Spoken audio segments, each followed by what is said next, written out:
ಇವತ್ತು ನಾನು ಮಾಡ್ತಿರೋ ರೆಸಿಪಿ ಬಾಳೆಕಾಯಿ ಪಲ್ಯ. ಎರಡು ಬಾಳೆಕಾಯಿ ಉಪಯೋಗಿಸ್ಕೊಂಡು ಒಂದು ಪಲ್ಯ ಮಾಡ್ತಾ ಇದ್ದೀನಿ. 5-6 ಜನಕ್ಕೆ ಆಗೋಷ್ಟು ಪಲ್ಯ ಆಗುತ್ತೆ ಇದು. ತುಂಬಾನೇ ಈಸಿ ಮಾಡ್ಕೊಳ್ಳೋದು, ಒಳ್ಳೆ ಟೇಸ್ಟ್ ಕೂಡ, ಆರೋಗ್ಯಕ್ಕೂ ಸೂಪರ್ ಆಗಿರುತ್ತೆ. ನೀವು ಒಂದ್ಸಲಿ ಮಾಡ್ಕೊಳ್ಳಿ. ಹೆಂಗೆ ಮಾಡೋದು ಅಂತ ನೋಡೋಣ. ಅದಕ್ಕೂ ಮೊದಲು ನನ್ನ ಚಾನಲ್ ಸಬ್ಸ್ಕ್ರೈಬ್ ಮಾಡ್ಕೊಳ್ಳಿ. ಇವಾಗ ನಾನು ಏನೇನು ತೊಗೊಂಡಿದ್ದೀನಿ ಅಂತ ನೋಡೋಣ. 2 ಬಾಳೆಕಾಯಿ ಸಣ್ಣದಾಗಿ ಕಟ್ ಮಾಡಿ ಇಟ್ಕೊಂಡಿದ್ದೀನಿ ನೋಡಿ. ಈ ಥರ ಕಟ್ ಮಾಡ್ಕೊಂಡಿದ್ದೀನಿ ನಾನು. ನೀರಲ್ಲಿ ನೆನೆಸಬೇಕು ಬಾಳೆಕಾಯಿ ಕಟ್ ಮಾಡಿಕೊಂಡು, ಅದಕ್ಕೆ ನೆನೆಸಿಟ್ಕೊಂಡಿದ್ದೀನಿ ಒಂದು ಅರ್ಧ ಗಂಟೆ. ಸಾಸಿವೆ ತೊಗೊಂಡಿದ್ದೀನಿ, ಸ್ವಲ್ಪ ಕರಿಬೇವು ತೊಗೊಂಡಿದ್ದೀನಿ, ಒಂದು ಈರುಳ್ಳಿ ಸಣ್ಣದಾಗಿ ಕಟ್ ಮಾಡಿ ಇಟ್ಕೊಂಡಿದ್ದೀನಿ, ಹಸಿಮೆಣಸಿನ್ಕಾಯಿ ತೊಗೊಂಡಿದ್ದೀನಿ 4ರಿಂದ 5 ಸಣ್ಣದಾಗಿ ಕಟ್ ಮಾಡಿಕೊಂಡು, ಎಣ್ಣೆ ತೊಗೊಂಡಿದ್ದೀನಿ, ಉಪ್ಪು ತೊಗೊಂಡಿದ್ದೀನಿ, ತೆಂಗಿನಕಾಯಿ ತುರಿ ತೊಗೊಂಡಿದ್ದೀನಿ. ಇಷ್ಟಿದ್ರೆ ಒಂದು ಒಳ್ಳೆ ಪಲ್ಯ ರೆಡಿ ಆಗಿಬಿಡುತ್ತೆ. ಇವಾಗ ಬಾಳೆಕಾಯಿ ಬೇಯಿಸ್ಕೊಂಡ್ಬಿಡ್ತಿದ್ದೀನಿ. ಒಂದು 5 ನಿಮಿಷದಲ್ಲೆಲ್ಲ ಬೆಂದೋಗ್ಬಿಡುತ್ತೆ ಬಾಳೆಕಾಯಿ. ನೋಡಿ ಬೆಂದಿದೆ. ಯಾವಾಗಲೂ ನಾವು ಡೀಪ್ ಫ್ರೈ ಮಾಡ್ಕೊಂಡು ಬಜ್ಜಿ ಮಾಡ್ಕೊಳ್ಳೋದಕ್ಕಿಂತ ಈ ಥರನೂ ಟ್ರೈ ಮಾಡ್ಬೋದಲ್ವಾ. ಬಸ್ಕೊಂಡ್ಬಿಡ್ತೀನಿ. ಇವಾಗ ಬಾಳೆಕಾಯಿ ಬೆಂದಿದೆ. ಹಂಗೆ ಸ್ಟವ್ ಹಚ್ಕೊಂಡು ಒಂದು ಬಾಣಲೆ ಇಟ್ಕೊಂಡ್ಬಿಟ್ಟು, ಬಾಣಲೆ ಬಿಸಿ ಆದಮೇಲೆ ಎಣ್ಣೆ ಹಾಕ್ಕೊಂಡಿದ್ದೀನಿ.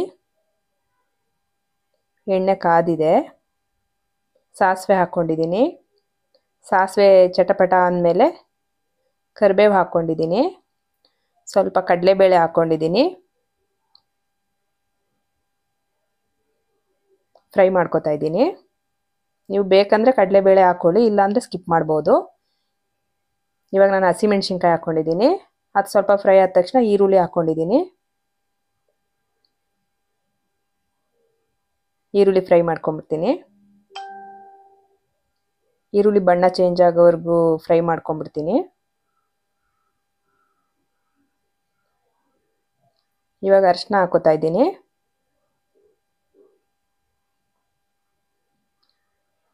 ಅರಿಶಿನ ಹಾಕ್ಕೊಂಡು ಸ್ವಲ್ಪ ಎಲ್ಲ ಮಿಕ್ಸ್ ಮಾಡ್ಕೊಂಡಿದ್ದೀನಿ. ನೋಡಿ ಈರುಳ್ಳಿ ಫ್ರೈ ಆಗಿದೆ. ಇವಾಗ ನಾನು ಬೇಯಿಸ್ಕೊಂಡಿದ್ನಲ್ಲ ಬಾಳೆಕಾಯಿ, ಅದು ಹಾಕ್ಕೊಂಡಿದ್ದೀನಿ. ನೀರು ಬಸ್ಬಿಟ್ಟು ಚೆನ್ನಾಗಿ ಮಿಕ್ಸ್ ಮಾಡ್ಕೊತೀನಿ.